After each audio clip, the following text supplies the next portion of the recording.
Hi, team. Well, welcome to 10 Talks, another conversation all about how women win our way. My partner, Kathy, will be joining us in a bit. We're just going to start our conversation with our guest today, who is Lynn, and I'm really excited for you to hear her story. We're talking about how do you care and compete? How do you really honor your authentic self and also really honor the power of team, fit into the team, and how to improve really to grow into being your best self versus just getting frustrated and trying to find where you fit in. So Lynn, thank you so much for being on the journey to help us figure out how women win our way. Tell us a bit about your story. Sure. Well, I am honored to be here, Carlette and Kathy. It's been amazing to be able to read your stories and be able to work with you. So my story, I grew up in Northern Virginia. It seems pretty typical. Oldest, two younger brothers. I really did want a sister. So if it tells you a little bit about my personality, I did tell my parents to take my brother back to the hospital right away, which of course didn't happen.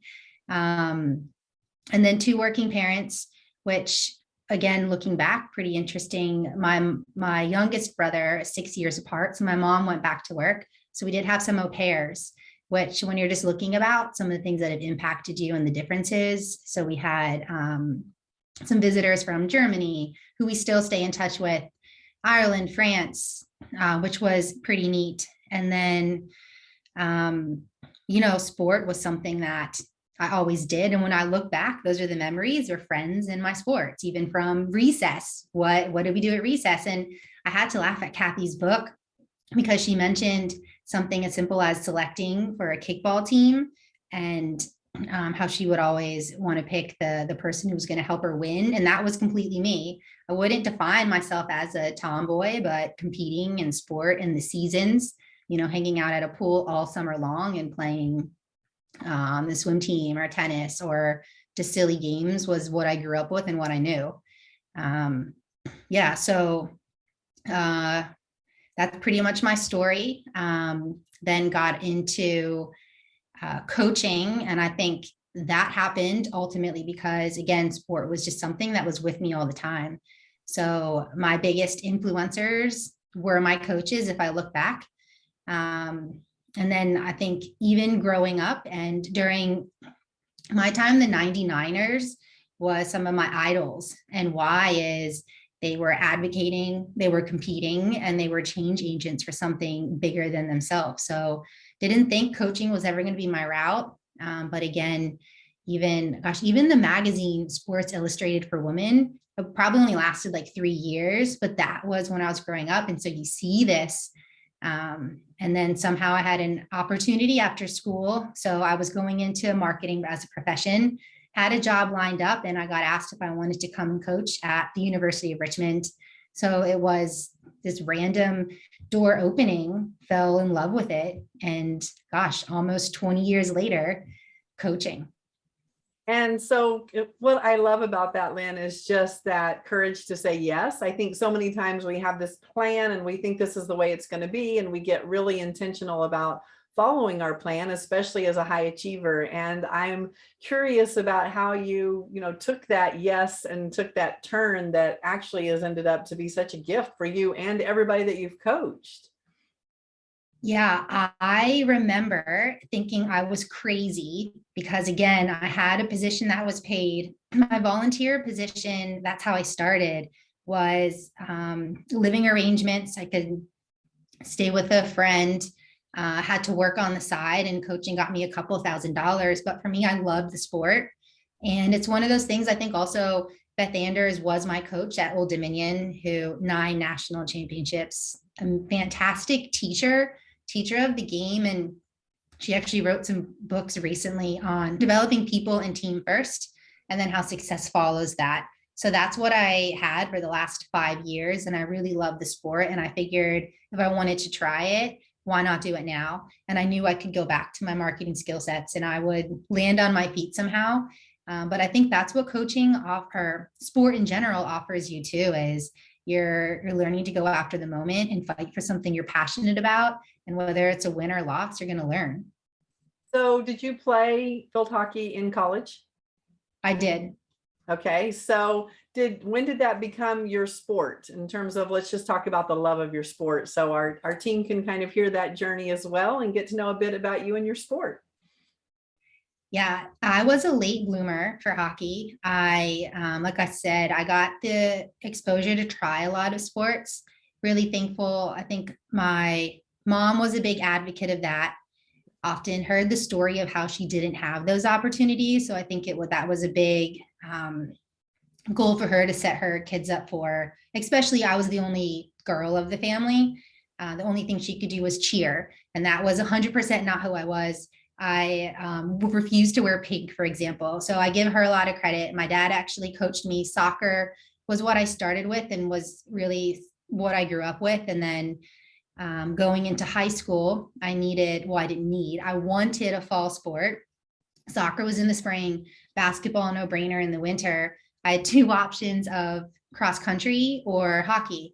Um, the skirt, I was a little bit nervous about, but it's skirt or bloomers and running, and I had to chase something. So wanted to go after the ball, and then it was a little bit faster. It was challenging for me, and then one of my club coaches actually helped me find Old Dominion. I think I walked into something and I didn't really know how powerful Old Dominion was at first. So it was one of those, just one step at a time, follow what I believed in was right for me. I liked challenges.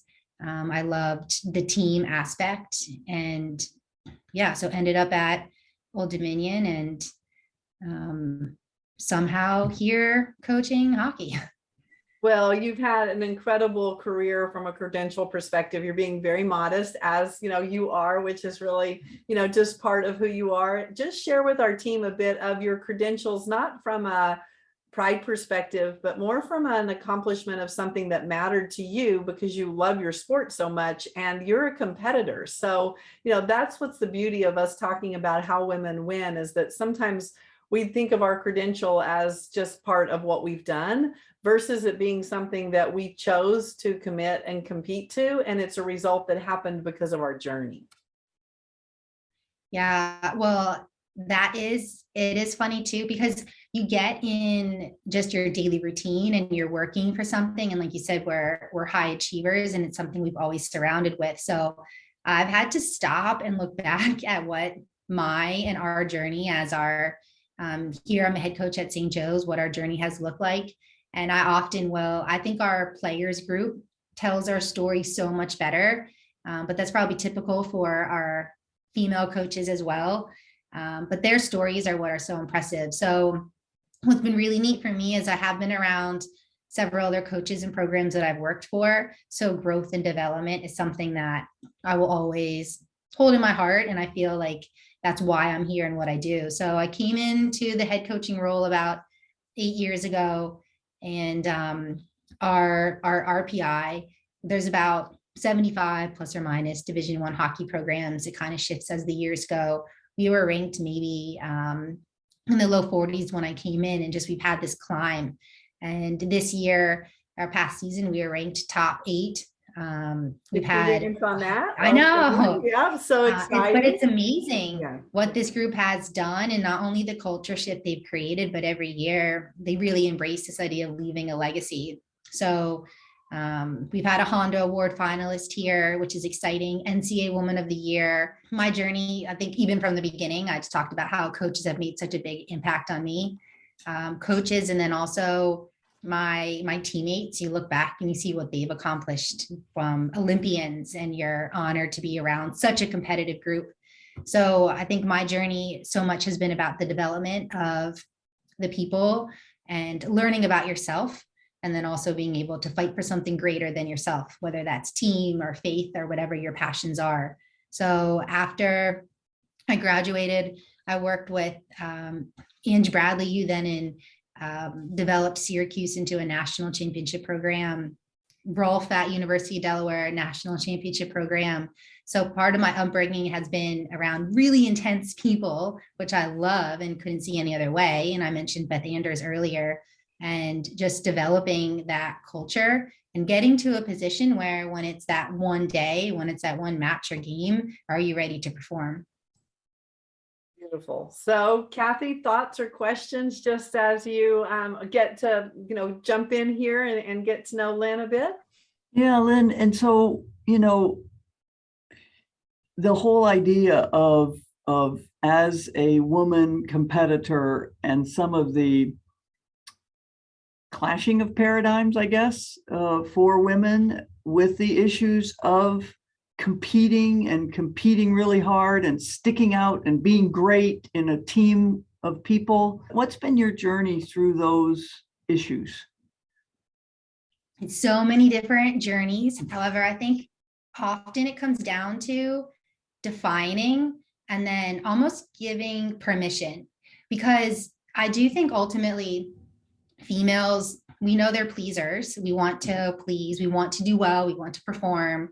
We've grown up with that. And then also we do value team. And I think the hard part with team is for us, there's this feeling element. And how do I juggle that? And I wonder sometimes, I think we are competitive. There's no doubt. It's just Right. before the match or after the match, what are those conversations and how are we almost supposed to feel? And I think that's where it becomes difficult territory. So one of the things, we spend a lot of our off season trying to figure out who we are and what's important to us. And one of my favorite has been, I wrote it down, conflict. We looked up the word conflict. And if you look up synonym, that is really interesting, competition is a synonym. And all of a sudden you're like, wow, do I want to compete? Competition and engagement. And then your antonym is stability and surrender. So naturally we're competitors and we see stability and surrender and we're like, we don't want to be that. However, now we have this word of competing and conflict. So we can start to dive into, well, what is conflict and is conflict healthy? A lot of times we shy away from those things because we assume it's not.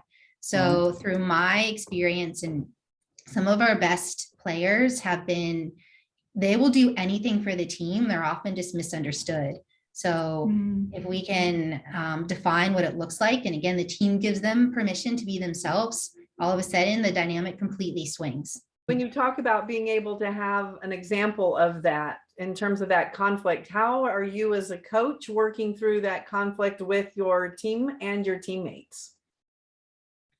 Yeah, it's changed a little bit depending on who we are, and almost you're trying to feel what we need at that time. So one example, with one of our student athletes, she's a high D, if anybody's done the DISC assessment, and we haven't done this every year. However, a D, as we know, in many cases, you become a B word. Right. And I High absolutely D is the synonym for high D. Yeah. I hate that word. And I think we start to use language that we don't even understand the implication. So when we rephrase that language, and for her, Jordan is now in med school, she became an amazing leader.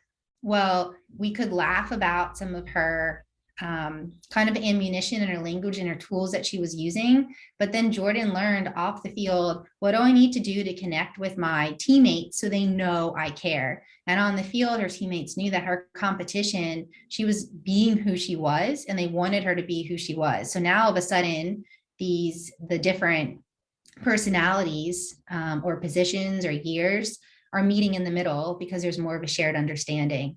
So, we had a senior class we were in our off season. So we were preparing for their finale of the fall. They're really big.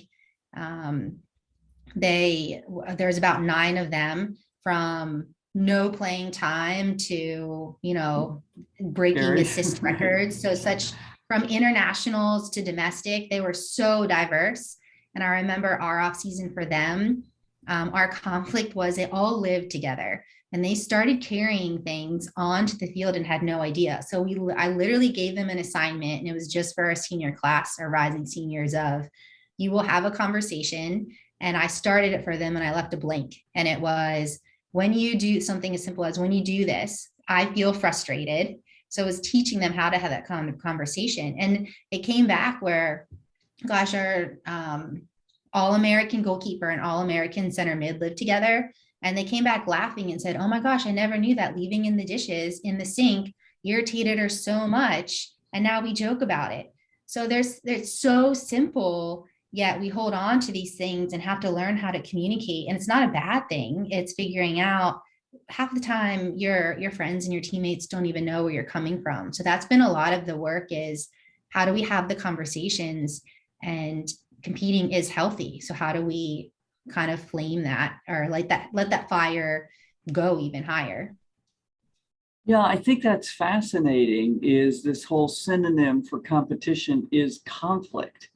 And I think for many women, that is terrifying, because no, we want to think of ourselves as competitive and everything else and stuff, but conflict to us is scary, and not something we want to be known for, and those kinds of things. So yeah, what good strategies here that you're saying, because I agree with you, Lynn. I think the number one thing that coaches need to teach female athletes is, how is this team going to handle conflict? Whether it's conflict with the coach and the athlete, whether it's conflict between the two of them, because that's what's going to determine, are you going to get through this better, as good as you are, which may sometimes mean winning and sometimes doesn't mean winning, but being your best as a team, or is everything going to, is it going to fall apart? You've given us some great examples of how you've asked your team to do it, team to team. How have you done it with an athlete? I mean, I don't know what your disc is, but you know how the corners. And so if you're a high D, you're working with a high S, or if you're a C, you're working with an I, where boy, one person's authentic self is not very comfortable for the other person. Very true. And we all hear the phrase, be comfortable being uncomfortable. And then it's figuring out, like you said, Kath, well, how do we do that? So I am a C. One of the things I've had to do, and this goes along with caring and competing, is I am really competitive and I can be intense. And for me, even growing up, sport was a freedom between those lines. You didn't have to think about, should I do this or should I not? You could really just go after the moment. And that's what I love. And I coach that way too. Well, what goes on behind the scenes and the planning, and how much you do care about your individual student athletes, you want them to grow. And through growth, they have to feel that uncomfortable. So gosh, we've done in kind of the beginning, when we were pushing standards, which were really new, and increasing the competitive maybe arena, we did, a retreat sounds really intense. It was just a day, and we went off campus, we went off the field, we were out of the locker room, we were in a place where everybody was just new, and we told our stories. So the players group brought, it was a couple years ago now, a story about them growing up. And then I told my story about why competing meant so much for me. And last year we had Brandy Chastain, who I told Carlette earlier, one of my athletes that I admired, not only because they were talented, is they were pushing for social change, and they were in this uncomfortable. So I've shared more of my why, I guess, in my personal experience, through injuries, I know it's difficult what they're doing. So I've had to let them in sometimes, which isn't super comfortable for me. I'm not great at sharing emotion, which is funny because my husband would even call me a dude sometimes, whatever that means. But I think letting people in, it's not super comfortable. I've also had 2 kids, so 2 boys, and with coaching, you're trying to figure out, well, what is that line? Because I think it's important that we have these conversations of what it's like to be a woman or have a family, or show emotion. And me as a coach, I'm having to go through this journey through life as well, and figure out, how do I share some of those, I guess, personal elements, so they see the full picture. So if you're coaching somebody that's a high I, and you're the high C, I mean, not to do too much disc analysis, but here you're the introvert, they're the extrovert. You're somebody who doesn't easily emote, and there's somebody who can't stop and whose hair is always on fire. And so how do you get on the same page? We haven't done DISC with all of our groups. It's kind of, we'll phase in and out of. We've also done like free online character assessments. So, well, here's a good example of then we've done that, and really interesting. The percentage of our team, the most important character trait that they believed that they needed and other people needed was honesty. It was, I think, like 20% of them had honesty as number one, which again, this was a championship team. This was, I mean, they're competing in the top 10. So they're competing and they're asking for honesty. So I think with the eyes, as long as we're talking about what's important to us and the value they bring, then I actually love them, because I am not wonderful at feeding energy. So they do it, and it's contagious. So we'll talk about what's important for our team to operate. And often they've stepped up to the occasion, and they're the ones who are running our warm-ups, which again, I can help them with what to do. And then they're running and making it fun. And that's where, when you get the fun and the competitive, that's when I think you're really winning. And that's when you get that full engagement. So I love eyes. Yeah. Yeah. It sounds like you've been able to do very overused, but more with less in terms of your coaching, and that your teams are punching above their weight, are competing at levels that are wouldn't be expected for the resources that you have in your program. How are you doing that? What are your winning strategies on that? Because I think a lot of women feel that.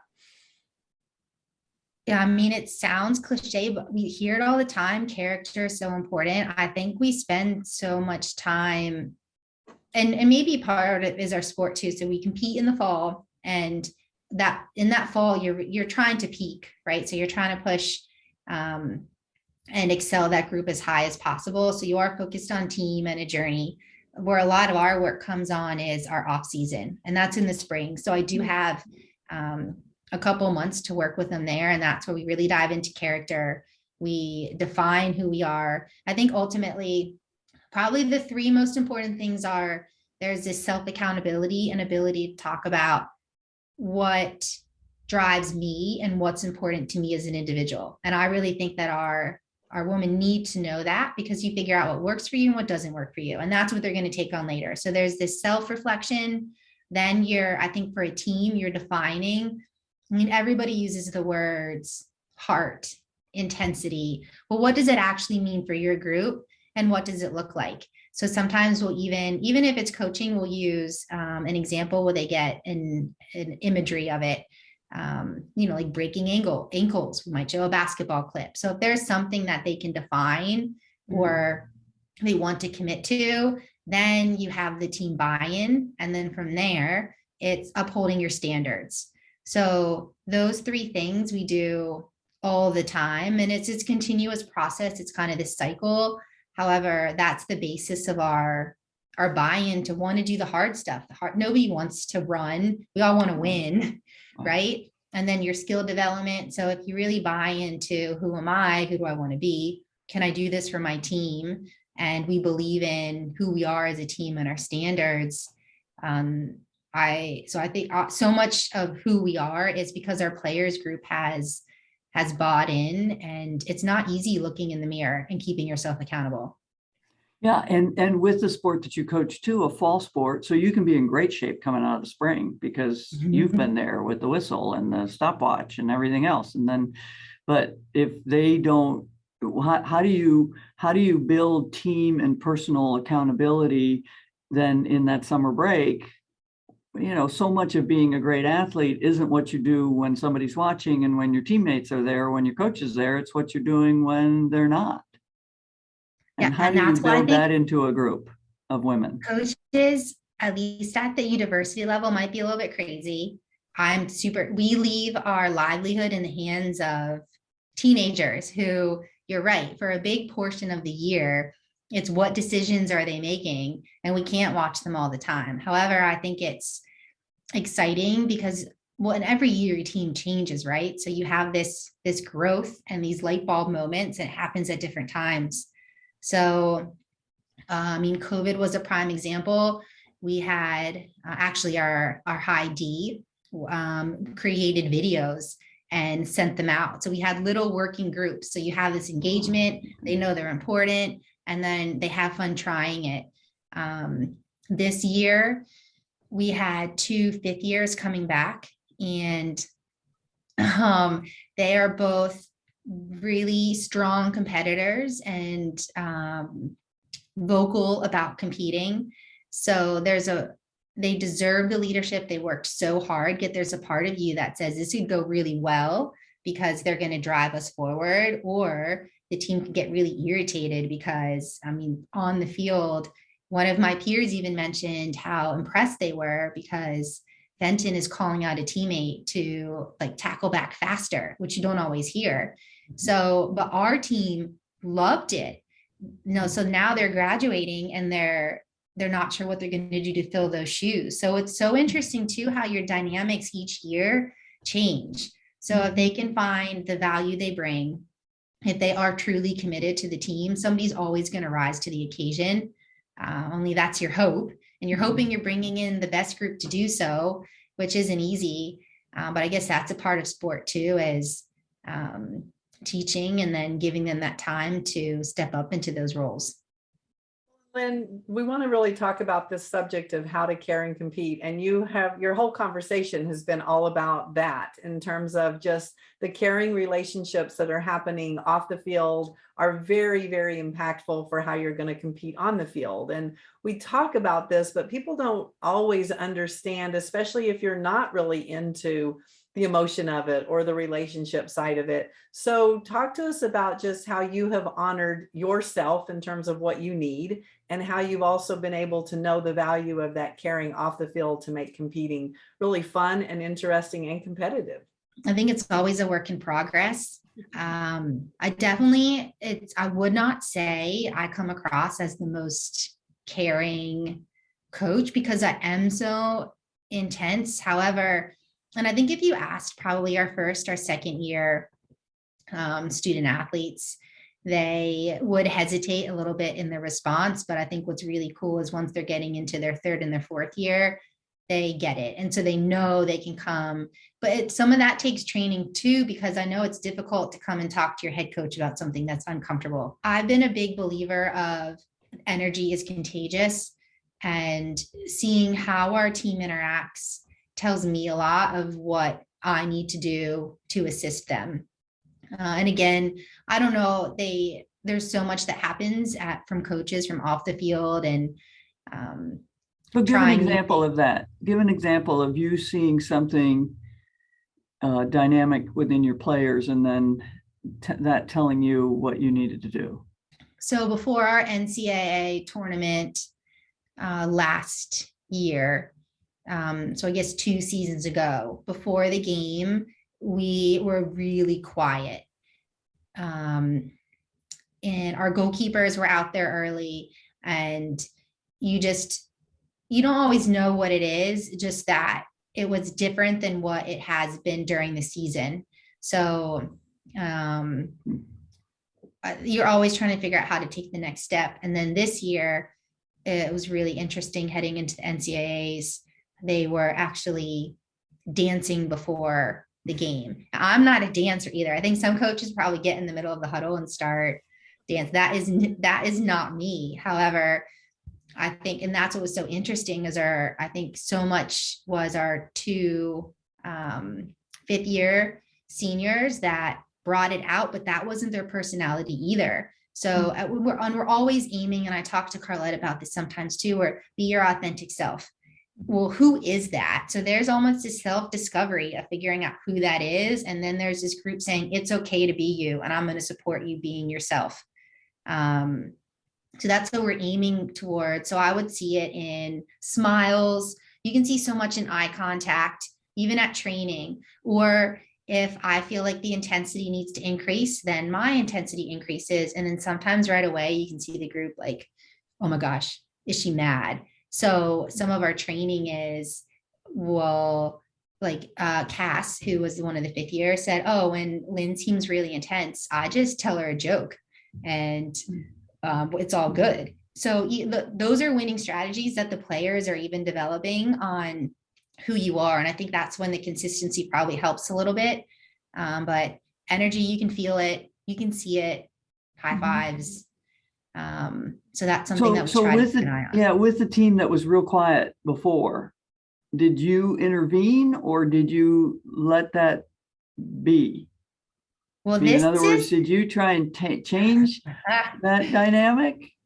There's this line, right? I always want to dive in and make change happen right away. And one of my winning strategies has been sometimes I can't do it all. Because if I do it all, one, I feel bipolar. And then two, I think they get confused.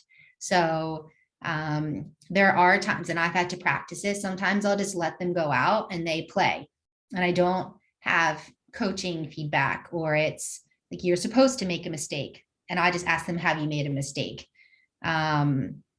So in that instance, I did let our assistant coach started to do some kind of something light, which was good. Part of us as coaches too, and why I'm here also is I love what you guys are doing. I don't think we hear enough about what coaches do. We see these athletes and they're performing and we admire them. Well, how did they get there? And and I do believe women coaches operate differently. And that's where, I mean, I've seen some things, whether it's, we now do a highlight reel we take clips from almost every year and it's who we are visually. So it could be the sideline cheering, it could be diving, but we show an actual clip and we're defining this is who we are. And my hope is that our current players want to get on that clip and they have something that they can resonate with.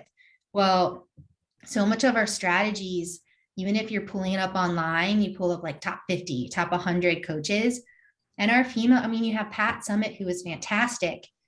There's not many stories. So I kind of went on a tangent, but again, why I'm doing this as well is this is me getting outside of my comfort zone to share a story, because I think that's something that's only going to help not only our athletes, but then our women who get into coaching. And again, that's how I'm sitting in this seat, is because I've had people inspire me to get there.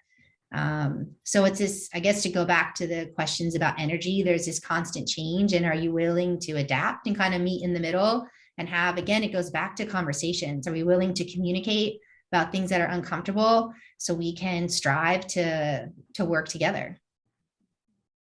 Well, Lynn, you are such a competitor. I know, just because I have the honor of coaching you and being on your support team, is that you are constantly working to figure out things or to get better or to be different. And certainly every coach that's successful is doing that. How have you been able to really hold yourself accountable to being authentic to you, and also changing and growing through the great change that we've seen in the last couple of years, just with student athletes and through the sport development?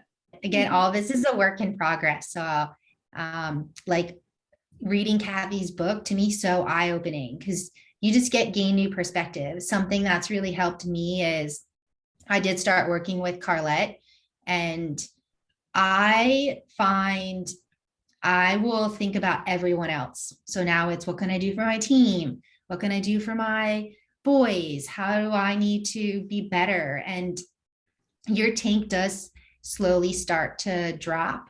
Again, I'm still not good at this. It is a work in progress, but spending the time to reflect on what is my journey, what's important to me, has really helped me become a little bit more authentic because I ultimately I want our players to be able to do that. So it's kind of checks and balances.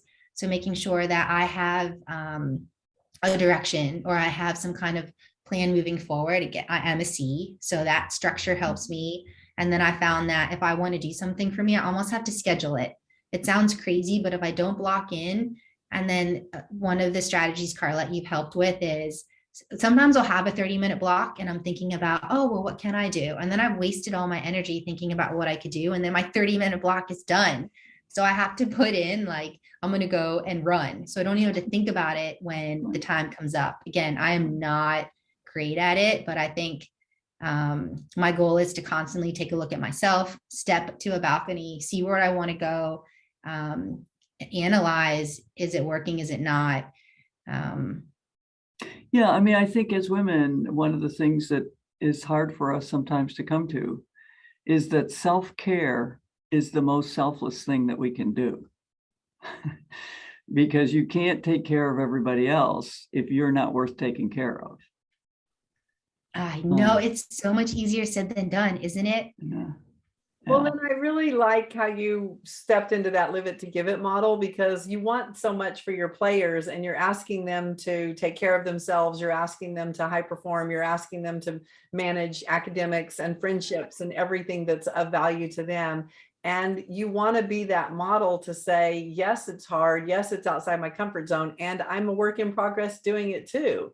And that's what I think is such a gift about you in terms of your transparency about being on this journey rather than it being a destination. Like, you're not like, I've got it figured out.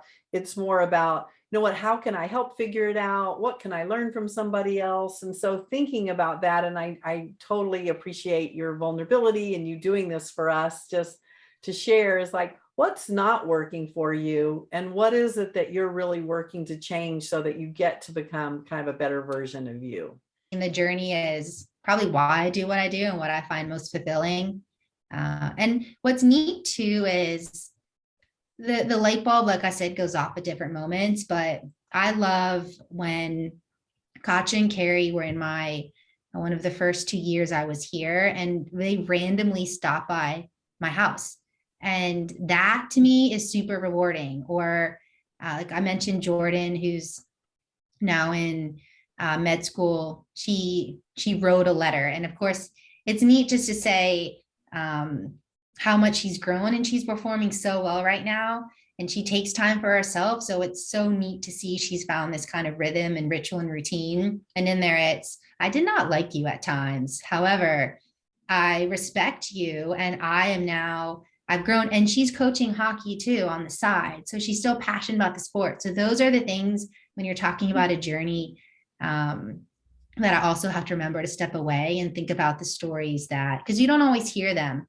And you ultimately, you do want to push your group so they are ready for what's next and they find fulfillment and just believe in whatever they want to accomplish. So that's probably the best part about coaching and the journey, is seeing some of those stories and where they are now and how what they did in the past has helped them be the person they are.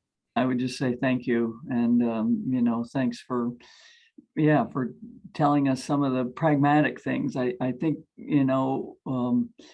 I tend to sometimes use a lot of buzzwords, authentic self, honesty and transparency and difficult conversations. And it's like, am I living into what I believe, and how are other people living into these kinds of things? And so, talking about it is a lot easier than actually doing it. And so thank you for sharing. Yeah, well, I really appreciate it. Like I said, I think what you guys are doing is amazing. And I think it's really challenging because, like I said, I've grown up seeing these change agents. Christine Lilly was playing indoor soccer with the men. And you're like, wow, she's putting herself out there. She's doing something different. Now this whole equal pay. So you can use sport as such a platform. And I've been coaching for a while, and I talked to Carlette about this. Sometimes what power do I have and how can I help be a change agent is something I get stuck in. And it's so interesting right now. I feel like there's all this data and stats on, only 40% of women are coaching women. What's happening? The Women's Research Center, the Tucker Center. I feel like I'm in this bubble right now where all of these stats are real life. And some of them are so frustrating. And I just don't know what to do about it. Do you stay with what you're doing, even though or is that creating more of the problem because you're not bettering in the past? So anyways, whatever I can do to help, I would love to. I often find myself in the spiral of what can I do? Right. The whole think globally, act locally. And I think that's kind of what we're trying to do. Is I get also frustrated and to be frank, sometimes just angry about report cards and scorecards and that kind of thing, because I don't think it empowers us. I'm not trying to argue with it, but I don't think saying discrimination exists, women have to do things differently. It's like that doesn't help me. What is the places where we can make a difference? And then I think also part of it is just owning who we are. And I guess what I mean by that in this context is I've had a woman friend say to me when I did something that and it was a gifting thing to my staff, that, oh, you can't do that. A guy would never do that. And I said, no, I want to own that I'm not that. I don't want to be that. And I don't care if I don't make as much money. I really don't. I don't care. I have to be what I think is the right way to be. And so how do we own that and not feel, I have women coaches who are asked on every Power 5 job, would you leave? Will you apply for this job? Will you go to this job? And they go, no, this is the right place for my children and my spouse at this point in our life. It's okay. It's better than okay. It's us being and claiming who we are and not playing by somebody else's scorecard of, okay, well, you could have raised your salary by $50,000. It's like, I don't care. That the quality of my life is much more, and the happiness of my children and my spouse. Well, a guy wouldn't think that. It's like, I don't care. I'm not a guy. Okay. I want to own who I am as a woman. And so I think that's some of the stuff that we're trying to explore and maybe at times push back on these numbers and this data and claim ourselves. I definitely hear you. What I think is interesting is, because I go back and forth with, right, if I have this group of women, how do I help teach them, right? And part is, can they empower each other when they're gone? And what does it look like to create a network? Because something as simple as, like, I'll have younger brothers come up and shake my hand to say hello, but none of our female athletes do that. And they're from the same family. So then I'm thinking, well, what should I prepare them with? And sometimes I struggle with, do I want to share these stats? Because I think a lot of them believe there are so many equal, they only know what they know so far. So if they don't know that they're going to go out there and they're going to have to do things differently or break some ceilings, am I actually preparing them? But I don't want them to complain about it. However, that preparation is where I go back and forth, because if they truly think that things seem equal because that's all they know, it's so interesting. But then and that's where your book was so interesting as well, like all these little points. And I'm like, oh, that's not normal, or, oh yeah, that totally makes sense. My 5-year-old, they do little sports day and they already separate the boys and the girls. Well, I would want to play with the boys because they were better, and the girls stunk at sports and wouldn't want to play. But then why are they separating them at 5? It's just such a fascinating topic that has so many layers, and you want to help move the needle.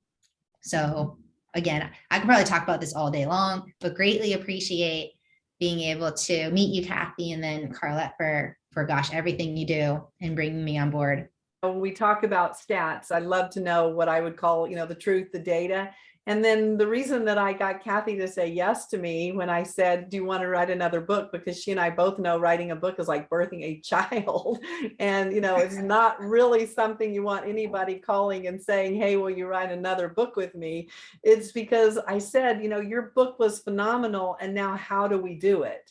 And so I feel the same way with data. Data is great. Okay, it's giving me some new thinking. Now, how do I do something that I feel like I am doing my part, right? Like I'm living a life that I want to. I feel impactful, empowered. I don't want to feel bad that I'm taking a job at a lower salary if I've really figured out that that's what works for me and that's all they've got. And Lynn, you have been beautiful about this because, you know, you and I talk about the position you're in, the salary that you have, the resources that your university does or doesn't have. And you have been so determined and committed to make the best of every person, every resource, everything that's happening. And I think that is such an example of how women win, is that we keep our heart engaged in it, we stay authentic to who we are, and we challenge so that it's not like it's okay. And what do I want to do about it? With grace and compassion and that winning spirit versus an angriness that really can drive a wedge between us having that improvement. And almost need permission to challenge, right? Because to figure out, I always ask myself, am I complaining? Like, do I have it better? Do I just need to work harder? Which is probably very typical for females. Our sport is field hockey, so challenging because I don't think you necessarily need a male counterpart to be successful. However, it's different thinking. So we're locked into so much of the past, now things have been done, that when I met you, Carlette, and then I get to talk to other coaches in other sports and hear that, like, it's okay to feel that way. Yeah, I can challenge. And that's part of my job, because wouldn't you want people to fight for you as a student athlete? Then that it like regenerates you. So I don't know, it's also interesting, but that's, again, thank you. Well, I always think of it as the difference between a victim and a survivor. So, and maybe that's the way to set it for your student athletes. So a victim doesn't fight. A victim cowers. You know, a victim feels helpless. You know, a victim is mad because this isn't fair. You know, a survivor is what you are. It's what Carlette is. It's what I am. It's people who've been through some difficult things and are feel empowered to be who they are and to make a difference by just continuing to push forward. And, you know, maybe health is the right analogy. I mean, that if you talk to the women, for instance, who have been through breast cancer and been through all of the, you know, the loss of hair, the chemo and everything else and stuff. I mean, they're survivors for the most part, and how they live their lives and interact with the world. Now, I don't want any of your athletes or either of you to have to find it that way, right? Let's help each other find it, you know, without the horrors, you know, of a disease. But yeah, so that's what I try and assess when I'm mad or sad, is, am I feeling victimized? And if I feel victimized, I kind of whack myself. It's like, hey, you know, you have chosen to be a victim. You know, get over it, get on with it, be a survivor. And a survivor doesn't mean that you're whole again, or that you're getting everything, or, you know, in other words, you're not sitting on the top of the medal stand. But you've definitely made it through something, and now you have something to give from the other side. I like that. Choice, courage, survivor. Well done. Excellent. Well, team, what a conversation. So Kathy, Lynn, thank you so much for just challenging us, right? Challenging us to think about how women win our way. Team, it's up to you. Go out and figure this out. Get a support team, get people to really talk about it. Know that you're not alone. Know that Kathy and I are committed to serving and supporting, figuring it out. Go to our website, howwomenwin.com. We'd love to hear from you. Go out and have a great week.